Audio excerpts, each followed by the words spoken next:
रहे हैं सुनहरी मौत का दूसरा भाग। पहले भाग में हमने यहाँ तक की कहानी कंप्लीट कर चुके हैं दोस्तों। चलिए शुरू करते हैं बिना समय गवाए। अमर, दिलचस्प खबर है।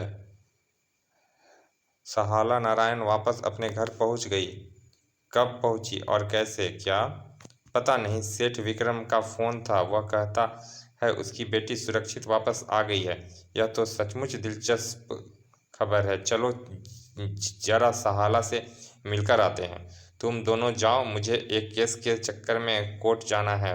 मैं बाद में जाकर उससे मिलूंगा। ओके। सेठ विक्रम नारायण की कोठी पर। आइए आइए मिस्टर अमर, मैं आपको ही फ़ोन करने वाला था। सेठ जी, क्या यह सच है कि मिस सहाला? हाँ, मेरी बेटी वापस आ गई है। जो लोग उसे ले गए थे उन्होंने उसे वापस पहुंचा दिया। कौन लोग थे वे? यह तो मैं नहीं जानता और जानना भी नहीं चाहता। मेरी बेटी वापस आ गई है, मेरे लिए यही बहुत है। क्या मैं मिस सहाला से मिल सकता हूँ? नहीं मिस्टर अमर, मैं नहीं चाहता कि उसे दोबारा कुछ याद दिलाया जाए। उसके मस्तिष्क पर इस घटना का गहरा प्रभाव है। आप इस मामले को ख़त्म समझिए। ओके, जैसा आप चाहें, लेकिन पुलिस तो सहाला जी का बयान जरूर लेगी। जब पुलिस आएगी तब देखा जाएगा। ठीक है सेठ जी। चलो अकबर, हम वापस चलते हैं। कार में वापस जाते हुए सेठ विक्रम हमसे कुछ छुपा रहा है। सहाला के अचानक वापस आने के पीछे कोई बड़ा राज है। मेरा भी यही विचार है भाई। वे अब हम कहाँ जा रहे हैं? हम मिसेज पटवर्धन के बेटे अशोक पटवर्धन से मिलने मिलने चल रहे हैं। अपनी माँ की मौत की खबर सुनकर वो कल रात लंदन से लौट आ है। कुछ देर बाद अशोक पटवर्धन के सामने बैठे थे। मिस्टर अशोक, मैं आपकी मम्मी की हत्या के सिलसिले में कुछ बात करना चाहता हूँ। सॉरी, क्या नाम बताया आपने? अमर। मैं इस बारे में कोई बात नहीं कर सकता। मम्मी का जिक्र आते ही मेरा दिल बैठने लगता है। मैं आपका दुख समझता हूँ मिस्टर अशोक, अतः आपका अधिक समय ना लेते हुए मैं केवल इतना जानना चाहता हूँ कि आपकी मम्मी के मिलने जुलने वाले के खास लोग कौन थे? मैं यह भी नहीं जानता बता सकता, क्योंकि मैं 20 वर्ष से लंदन में था। मम्मी के किसी भी दोस्त या दुश्मन को नहीं जानता। इसका अर्थ तो यह हुआ कि आपको भी यह यहाँ पर कोई नहीं जानता होगा कि आप मिसेज पटवर्धन के सुपुत्र हैं। जब किसी ने मुझे देखा ही नहीं तो जानेगा कैसे?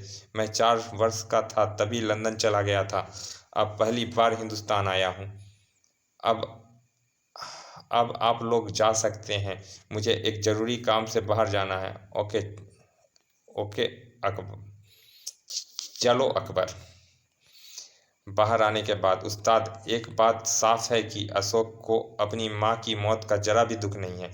हाँ, यही बात मेरे संदेह की पुष्टि भी करती है।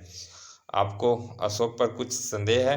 हाँ, और अब मैं अपना संदेह दूर करने के लिए या यहाँ उसे सच सिद्ध करने के लिए एक नाटक खेलना चाहता हूँ। कैसा नाटक? वह मैं तुम्हें आज शाम को बताऊंगा। फिलहाल तुम्हें 2 काम करने हैं। पहला यह कि तुम सेठ केदारनाथ की पत्नी आशा से जाकर मिलो और जानने मिल आशा से जाकर मिलो और जानने की कोशिश करो कि वह किस तरह की औरत है। और दूसरा यह कि सहाला से मिलकर पता लगाने की कोशिश करो कि उसके साथ क्या घटना घटी थी। ओके, मैं शाम तक दोनों से मिलकर आपको रिपोर्ट दूं। अब आप मुझे यहीं उतार दीजिए। फिर अमर ने अकबर को वहीं उतार दिया।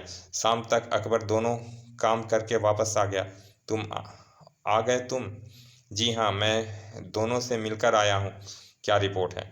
मिसेज केदारनाथ से आधे घंटे तक बात करने के बाद मैं इस नतीजे पर पहुंचा हूं कि उसे अपने पति से प्रेम नहीं था। वह केवल उसकी दौलत से प्रेम करती थी और सहाला ने मुझे कुछ भी बताने से इनकार कर दिया। उसने केवल एक बात कही कि मेरी और मेरे डैडी की भलाई इसी में है कि मैं खामोश रहूं। खैर कोई बात नहीं। मैं अब इस पूरी साजिश को समझ चुका हूँ। अब इस नाटक का अंतिम सीन मैं स्वयं डायरेक्ट करूँगा। वो कैसे? तुम मेरी बात ध्यानपूर्वक सुनो और जैसा कहूँ वैसा ही करना। फिर अमर ने उसे अपनी योजना समझाने लगा और अकबर ध्यानपूर्वक उसकी बात सुनने लगा। आधे घंटे बाद अकबर कोठी से बाहर निकला तो उसका हुलिया बदला हुआ था। टैक्सी। 15 मिनट बाद अकबर बूढ़े के मेकअप में अशोक पटवर्धन के सामने बैठा था। मैं जानता था कि तुम मुझे पहचान नहीं पाओगे बेटा। तुम्हारी माँ मेरी बहुत बहुत सम्मान करती थी। वह मुझसे मुझसे अंकल कहकर पुकारती थी। ओह, वह तो ठीक है अंकल, लेकिन मैं आपकी क्या सेवा कर सकता हूँ? मैं तुमसे सेवा कराने नहीं आया, बल्कि तुम्हारी एक अमानत तुम्हें लौटाने आया हूँ, जो तुम्हारी माँ ने इनकम टैक्स वालों के डर से मेरे पास रख दी थी। क्या चीज़ है वो? वह एक ब्रीफकेस है बेटे। उसमें तुम्हारी माँ ने अपनी 2 नंबर की दौलत, मेरा मतलब है कि गहने और हीरे जवाहरात, बंद करके मुझे सौंप दिया थे, क्योंकि मुझे विश्वस्त सूत्रों से पता चला था कि उनके घर पर इनकम टैक्स की रेड होने वाली है। अब मैं अशोक उसकी बात काटकर कह उठा, मैं समझ गया अंकल, कहाँ है वो ब्रीफकेस? मेरी कोठी पर है। मैंने साथ लाना उचित नहीं समझा, क्योंकि मैं टैक्सी से आया हूँ। अब तुम अपनी गाड़ी में चलो और अपनी अमानत संभाल लो। तो चलिए, हम अभी चलते हैं। हाँ बेटा चल, अभी देता हूँ तुझे 2 नंबर का धन। और अकबर उसे साथ लेकर चल दिया। आपकी कोठी कहाँ है? यह सड़क तो शहर से बाहर जाती है। मेरी कोठी शहर के निकास पर है, चलते रहो। आप तो मुझे जंगल में ले आए अंकल। हाँ, तुम्हारी लाश दबाने के लिए जंगल ही ठीक रहेगा। अगले पल, गाड़ी रोक दो। यह क्या है? कौन हो तुम? अशोक ने गाड़ी रोक दी। यह तो तुम बताओगे कि तुम कौन हो, क्योंकि मैं जानता हूँ कि तुम अशोक पटवर्धन नहीं हो। यह क्या बकवास है? मैं ही अशोक हूँ। सटाप। मैं 3 तक गिनता हूँ। अगर इस बीच तुम सच बोलने के लिए तैयार नहीं हुए तो मैं गोली चला दूंगा और फिर तुम्हारी लाश का यही जंगल में दबा कर वापस चला जाऊंगा। 1 नहीं, 2, ठहरो, बताता हूँ। बताओ। मैं अशोक नहीं हूँ, मेरा नाम रमेश है। कुछ लोग मुझे ब्लैकमेल करके मुझे अशोक बने रहने पर विवश वह मेरे द्वारा मिसेज पटवर्धन की दौलत प्राप्त करना चाहते हैं। कौन लोग हैं वो? मैं मैं अभी उनसे मिला नहीं। वह मुझे हमेशा टेलीफोन पर आदेश देते हैं। अब आप बताइए, आप कौन हैं? जानना चाहते हो? देखो, मैं शहंशाह अकबर हूँ। तुम? अगले ही क्षण, हा हा हा, तो यह तुम हो जासूस की दुम? अपने हाथ ऊपर कर लो। अरे मेरा पिस्तौल! यह मेरे पास है। तुम अनाड़ी जासूस लगते हो, वरना पिस्तौल इस तरह नीचे ना रखते। चलो अब नीचे उतरो और जैसा मैं कहता हूँ वैसा करते रहो। इसी में तुम्हारी भलाई है। ठीक है। 5 मिनट बाद वह वापस शहर की तरफ जा रहे थे, लेकिन अब गाड़ी अकबर ड्राइव कर रहा था और अशोक बराबर में बैठा था। पिस्तौल मेरी जेब में है और मेरा हाथ पिस्तौल पर है। तुमने जरा सी भी गड़बड़ी की और मैंने गोली चलाई। तुम मुझे कहाँ ले जा रहे हो? अपने बॉस के पास। अब वही तुम्हारा फैसला करेंगे। कुछ देर बाद अशोक ने एकांत में बने एक मकान के सामने गाड़ी रुकवाई। चलो नीचे उतरो। फिर अशोक उसे पिस्तौल से कवर किए हुए मकान के भीतर लेकर आया। जब सेठ विक्रम नारायण के तीनों विदेशी मित्रों ने शराब पी रहे थे। अरे अशोक, यह किसको पकड़ लाए? तुमने इसे पहचाना नहीं? फ्रैंकलिन। पहचान लिया, यह उस जासूस अमर का साथी है। हाँ, इसने हमारा राज जान लिया है। अब तुम्हें इसके भाग्य का फैसला करना है। तो समझो, फैसला हो गया। इसे भी मिसेज पटवर्धन और शेष 2 मरने वाले के पास पहुंचा दिया जाए। तो वह तीनों हत्या तुमने की है मिस्टर फ्रैंकलिन? हाँ, हम चारों ने मिलकर ही वह हत्याएं की है। मगर तुम तो विदेशी हो, तुम्हें यहाँ यह हत्या कराने में क्या लाभ हुआ? क्योंकि तुम सब मरने वाले हो, इसीलिए तुम्हारी जिज्ञासा शांत करने के लिए मैं तुम्हें बता देता हूँ कि हमें क्या लाभ हुआ है, सुनो। मेरा नाम फ्रैंकलिन नहीं बल्कि आर्थर है।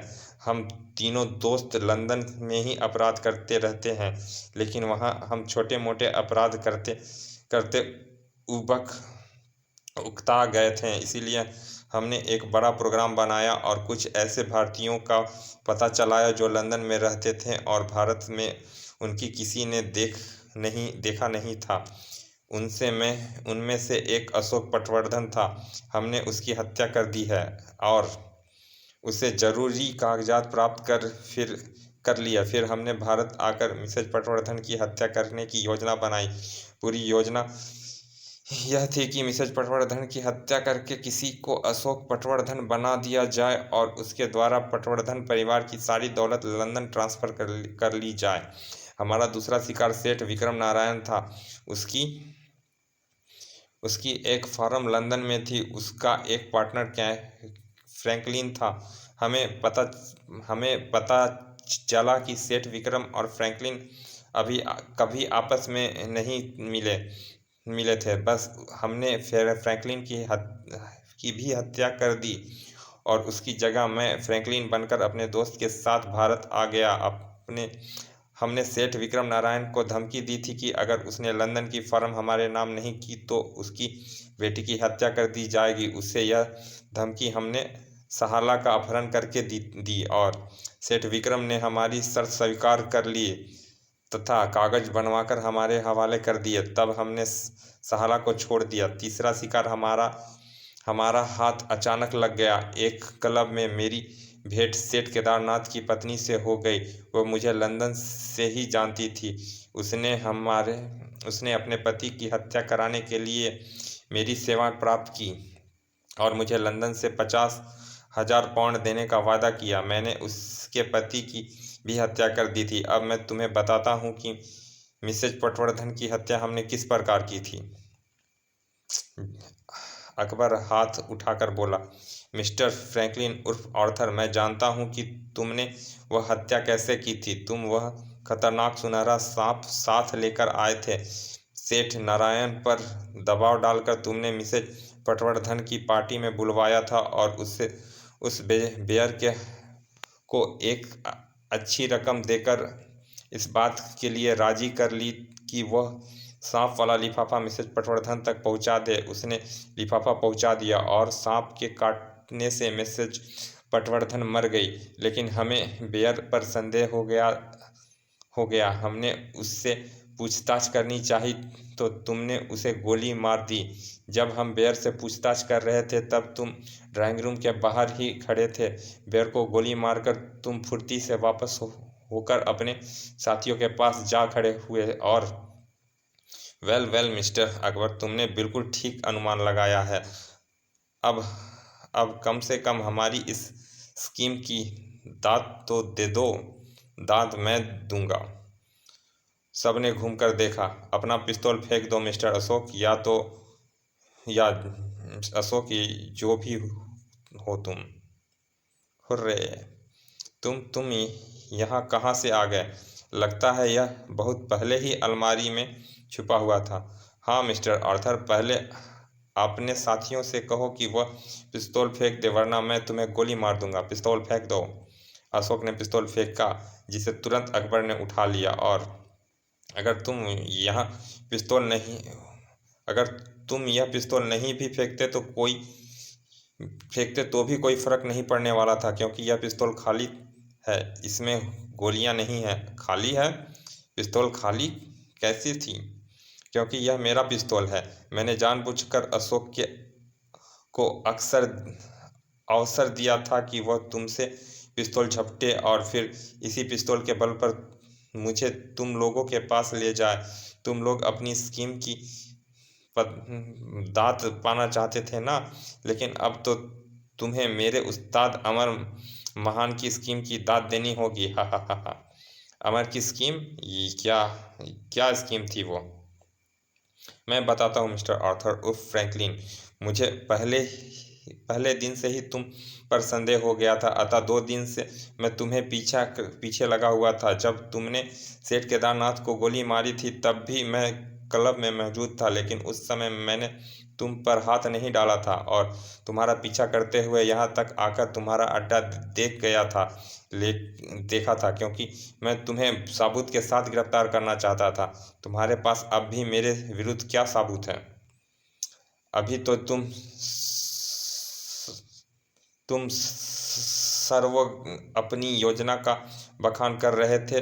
वह सब मैंने टेप कर लिया है। टेप रिकॉर्डर अलमारी में मौजूद है, जहां मैं पिछले 1 घंटे से छुपा बैठा था। मैंने ही अकबर को अशोक के पास भेजा था, क्योंकि मैं जानता था कि तुम चारों रोज शाम को इस मकान में मिलते हो और अकबर को काबू करने के बाद अशोक उसे सीधा यहीं लेकर आएगा। उधर अकबर अशोक के पास पहुंचा, उधर मैं यहाँ आकर अलमारी में छुपकर बैठ गया। फिर तुम लोग आए और कुछ ही देर बाद मेरी आशा अनुसार अशोक अकबर को लेकर आ गया। उसके बाद जो हुआ तुम जानते ही हो। अमर की बात समाप्त होते ही अचानक अशोक ने उस पर छलांग लगा दी और ठाए ओह! तभी फ्रैंकलिन ने अपनी जेब की और हाथ बढ़ाया।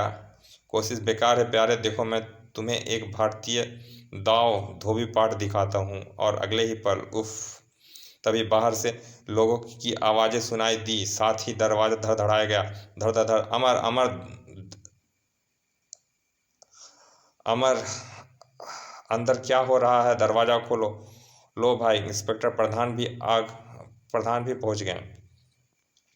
अकबर ने दरवाज़ा खोल दिया। मैं तुम्हारे सिग्नल की प्रतीक्षा कर रहा था कि अचानक गोली चली। सब ठीक है प्रधान डियर, तुम अपने अपराधियों को संभालो। तुम यहाँ कब पहुँच गए थे प्रधान? तुम्हारे निर्देश अनुसार मैं 1 घंटे से अपने सिपाहियों के साथ इस मकान के घेरे हुए था। मेरे सामने ही अमर और अशोक यहाँ आए थे। ठीक है प्रधान भाई, अब तो तुम्हारे मज़े आ गए। कल अखबार में तुम्हारी बड़ी वाहवाही होगी कि तुमने बहुत बड़ा तीर मारा है, हालांकि तुम एक मक्खी भी नहीं मार सकते। Shut up you fat. हा हा हा हा हा। समाप्त। चलिए दोस्तों, ये कॉमिक्स यहाँ समाप्त होती है। मिलते हैं फिर किसी अच्छे से कॉमिक्स के अच्छे से भाग में। और अभी तक आपने हमारे चैनल को सब्सक्राइब नहीं किया तो प्लीज़ सब्सक्राइब कर दें। चलिए मिलते हैं फिर किसी अच्छे से कॉमिक्स के अच्छे से भाग में। तब तक के लिए धन्यवाद। विदा।